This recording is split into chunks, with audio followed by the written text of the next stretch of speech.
Y'all are not going to believe this, but then again, with how everything functions in this establishment, it can be believable. It's just really unfortunate.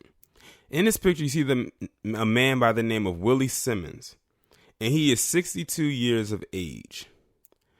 And back in 1982, his entire life changed forever. So in 1982, Willie Simmons stole $9. $9.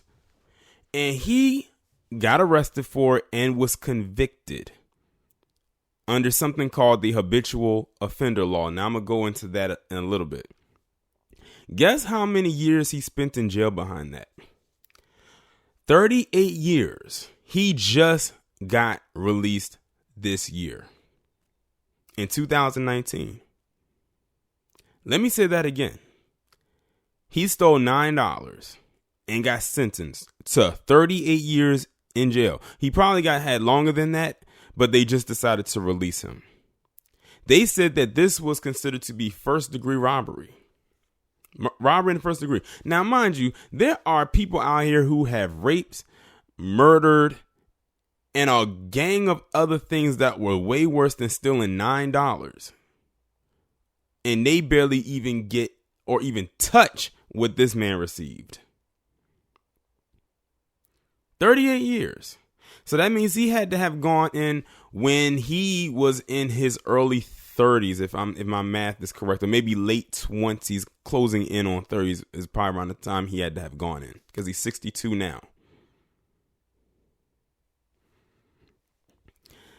Okay, let me just get into it. It says, Willie Simmons, a 62-year-old black man from Alabama, has been behind bars for the last 38 years for stealing $9. He was convicted of first-degree robbery and was sentenced to life without parole in 1982.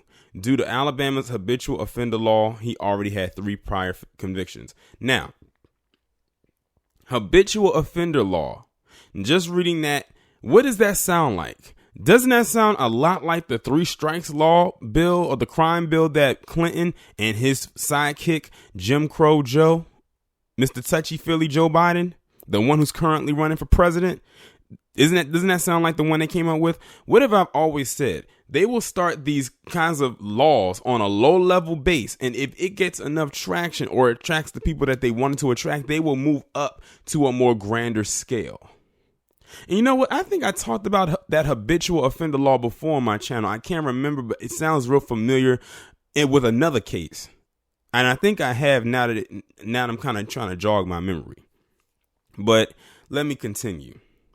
Beth Shelburne, a reporter from WBRC,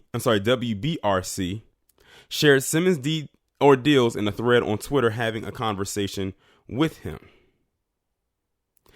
Shelburne said Simmons, an Army veteran who became addicted to drugs while assigned overseas, was 25 years old when the state said he should die in prison. Okay, so he was 25. Since 2005, he hasn't had a visitor after his sister passed away.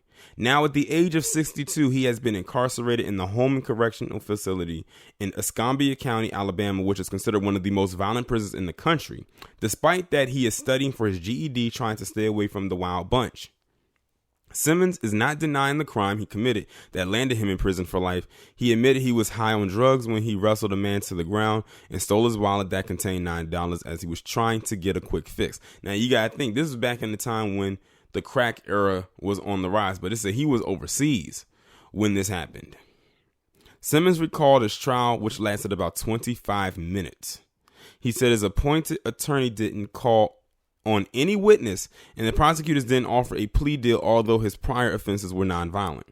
They kept saying, "We'll do our best to keep you off the streets for good," he said. Over the years, he has filed for several appeals, even without an attorney, and those were all denied. He said, in a place like this, it can feel like you're standing all alone. I ain't got nobody on the outside to call and talk to. Sometimes I feel like I'm lost in outer space. Lawmakers in 2014 have since removed the last avenue appeal for those serving life without parole under the habitual offender law like Simmons. However, Simmons is hoping his cruel sentence could be reconsidered. Yes, I've been hoping and praying on it. He said, I'm not giving up. So basically, reading this, I have to retract what I said in the beginning. He's still in jail. He hasn't been released. He is still there. Like I said, you have way more violent offenders who did some of the most heinous crimes who are walking amongst us right now. Moreover, Simmons still dreams someday he will be free and live a normal life. Well, I hate to say it, but he's been in jail for over half of his life.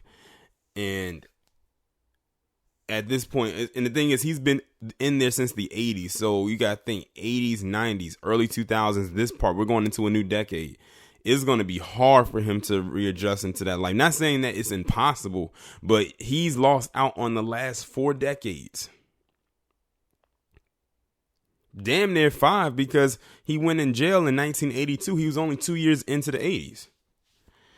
He says, my hope is to get out of here, settle down with a woman, and do God's will, he said. I like to tell people how bad drugs are. And that's the end of the article. It's crazy. But like I said, when it comes to this establishment and this prison system, it doesn't take much to want to lock up or put someone away that looks not exactly like him, but y'all get what I mean. But $9? $9. That's all it took. And like I said, that habitual offender law sounds just like that 3 strikes law that was implemented back in the early 90s. It sounds the exact same. It's just under a different title. Like I said, it always starts low level and then they expand and grow from there. Y'all let me know what you think, and I'll talk to you in the next one.